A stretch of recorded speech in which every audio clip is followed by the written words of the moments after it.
शांती सम्राट, आपल्या हक्काचे व्यासपीठ. दक्षिण कोरियातील आंतरराष्ट्रीय शांतता संदेशवाहक आणि ज्येष्ठ धार्मिक नेते ली मॅन ही वय 95 यांच्या अटकेचा निषेध करण्यासाठी पनवेल येथे विविध मानवाधिकार संघटना, कायदेतज्ञ आणि पत्रकार एकत्र आले. National human rights supports India आणि इंटरनॅशनल ह्युमन राईट्स ऑर्गनायझेशन यांच्या संयुक्त विद्यमाने या पत्रकार परिषदेचे आयोजन करण्यात आलं होतं. या परिषदेला HWPL चे मुंबई प्रतिनिधी मार्क मेयर, मुंबई विभागाचे संचालक मिहिर परिचा, मानवी हक्क संरक्षण फेडरेशनचे राष्ट्रीय अध्यक्ष डॉक्टर मुनीर तांबोळी, HWPL जालना जिल्हाध्यक्ष डॉक्टर श्रीपाद वानखेडे, मुंबईचे अध्यक्ष किशोर मोरे, संभाजीनगर जिल्हाध्यक्ष शोभा गायकवाड, TV1 इंडियाचे संचालक संपादक सुधीर शर्मा आणि पत्रकार उत्कर्ष समितीचे अध्यक्ष डॉक्टर अशोक म्हात्रे यांच्यासह अनेक मान्यवर उपस्थित होते. मानवतावादी भूमिकेतून हाऊस अरेस्टची मागणी सुमारे 40 वर्ष जगभरात शांतता आणि धार्मिक सहिष्णुतेचा प्रसार करणाऱ्या ली मॅन ही यांना निवडणूक नियमाच्या उल्लंघनाच्या आरोपावरून दक्षिण कोरिया सरकारने जून महिन्यात ताब्यात घेतले. त्यावरून लावलेले आरोप हिंसक किंवा गंभीर स्वरूपाचे नाहीत. त्यामुळे त्यांचे 95 वर्ष वय आणि नाजूक प्रकृती लक्षात घेता त्यांना डिटेन्शन सेंटरमध्ये ठेवण्याऐवजी घरातच नजरपेठ ठेवून तपास करावा अशी मागणी मानवाधिकारी कार्यकर्त्यांनी केली.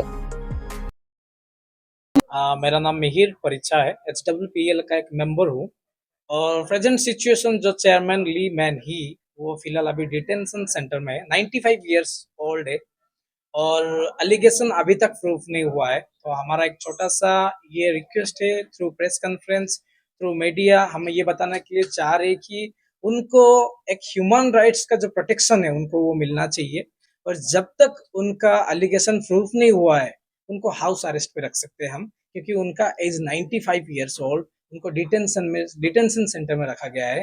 तो ये प्रेस कॉन्फ्रेंस के थ्रू हम थोड़ा कोशिश कर रहे हैं कि हम Korean embassy, those who are in India working, we are just trying to reaching to them, and also the external affair minister, हम उन तक भी पहुंचने के लिए कोशिश कर रहे हैं through publications end press report, this all those things. ये जरिया में हम उन तक पहुंचने के लिए कोशिश कर रहे हैं और एक इंडिविजुअल जो उनका कुछ भी स्वार्थ नहीं है, अराउंड 40 साल से शांति के लिए काम कर रहे हैं और एक पॉलिटिकल पार्टीज एक्ट के लिए, जो कि एक ब्लड क्राइम भी नहीं है, फिलहाल उनको डिटेंशन सेंटर में रखा गया है बट वो प्रूफ नहीं हुआ है. बस ये मैसेज हम पहुंचाने के लिए कोशिश किया जा रहा है फ्रॉम इंडिया.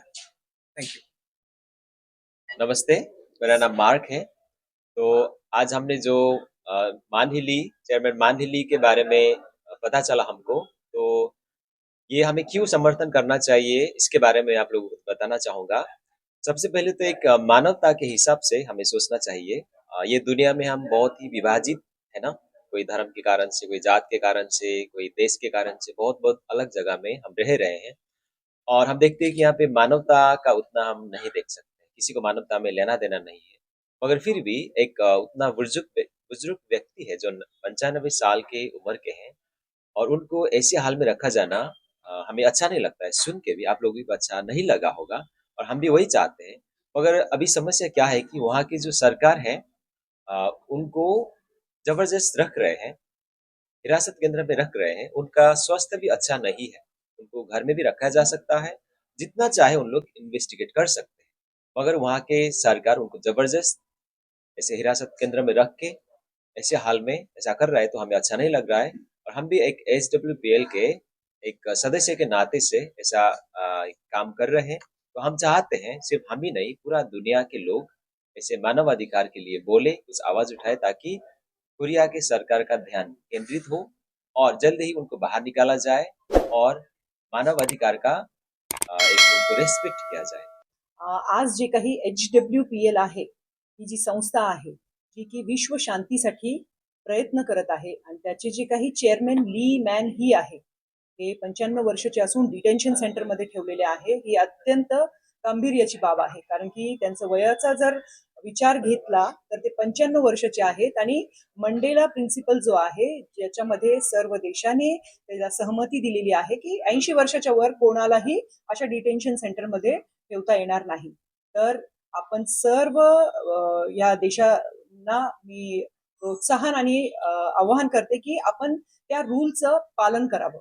तो रूल फक्त पेपरवर कागदावर नसावा, तर तो आपल्या देशाच्या उन्नतीसाठी तो आपण पाळावा सुद्धा. आपल्या जर देशातला एखादा व्यक्ती एखादा त्याच्या मानव अधिकारांचं जर हनन होत असेल आणि त्याच्यासाठी जर इतर देशातले लोक प्रयत्न करत असतील, तर ही फार गांभीर्याची बाब आहे. ही कोरियन सरकारने लक्षात घ्यावी.